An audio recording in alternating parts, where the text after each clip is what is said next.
Breast health is an important topic for women of all ages, but some don't think about it until they're older. It's so important for us to stay educated on the matter and learn what we can do to stay healthy and reduce risk for breast cancer and other diseases. Joining me here in studio today is Terry Page with the Medical Transformation Center to talk about breast health, what we need to know, and a wonderful event that's coming up. But such an important topic, we just don't think about talking about it a lot.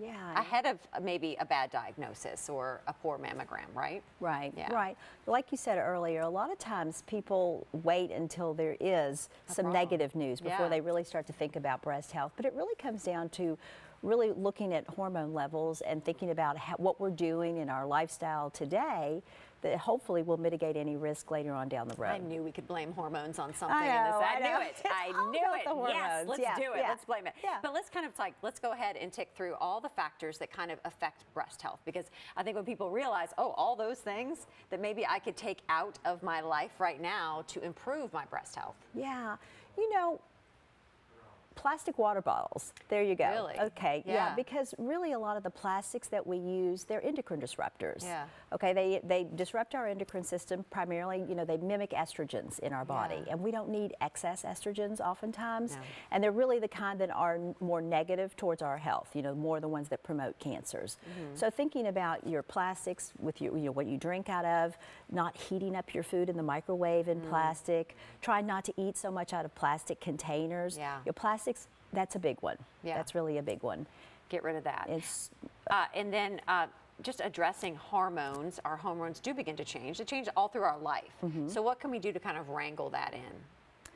well, you know, again, I think that really needs to start at a very young age, even with our daughters, our young girls, because again, back to the plastics, thinking about what we're eating too.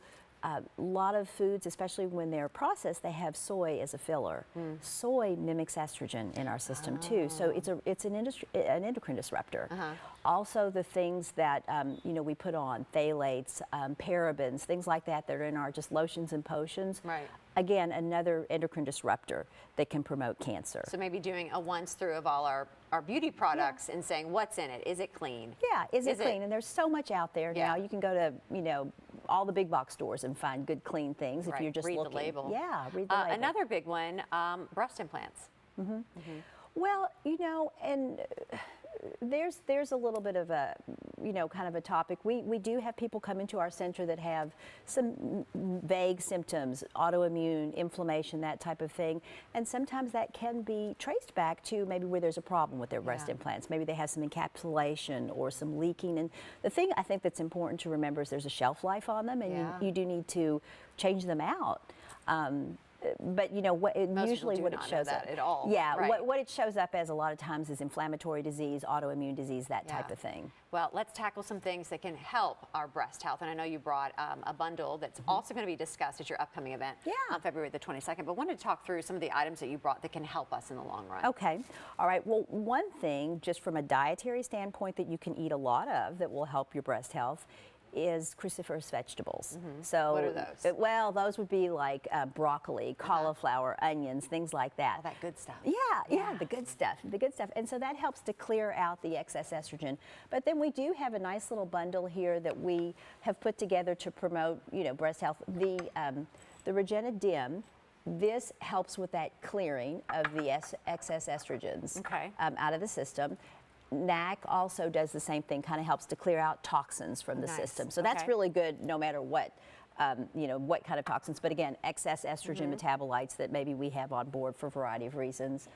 A multi is always important, especially one with good methylated B vitamins. And then our collagen, because you know, it's not just a trend. It's not something you just see everywhere that celebs are throwing into their coffee. There's really something to having some estrogen, a little boost every day. Some of the collagen. Collagen, not some the of the estrogen. collagen.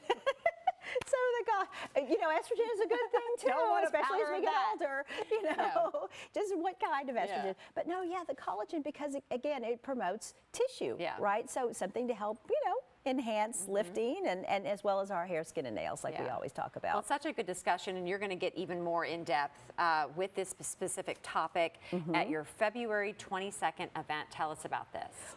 Yeah, this one is nice. I mean, a lot of events we do are just for fun. This one is really one of our educational events. So Dr. Page, our Chief Medical Officer, is going to be giving a talk on, he'll be expounding on the things that we've talked about here today and covering those. And plus, it's going to be fun. We want people to bring a gal pal and also a scarf to donate to Hope Scarves. We're going to be, actually, this breast bundle will be available, and a portion of the proceeds from the breast bundle will go towards Hope Scarves. Oh, and then bring a nice. scarf to donate. It's a wonderful organization just helping support women. To women that are going through breast cancer or having, they do a lot of work with the James Graham Brown Cancer Center with these beautiful scarves they can wear on their heads, around their necks. It's a wonderful organization. Always great to see you. You too. And remind everybody, please RSVP. Oh yeah, it's Please great. do. Just give us a We call just at need the to know. office. There's a Facebook event on our social media, Medical Transformation Center, and then that way we make sure we have enough strawberries I was and going to say, bubbles. you want to make sure you have enough champagne. Yeah, strawberries and bubbles. Thank you, Terry. Thank you. So to learn more information about breast health or the Galentine's event on February the 22nd, go to medicaltransformationcenter.com.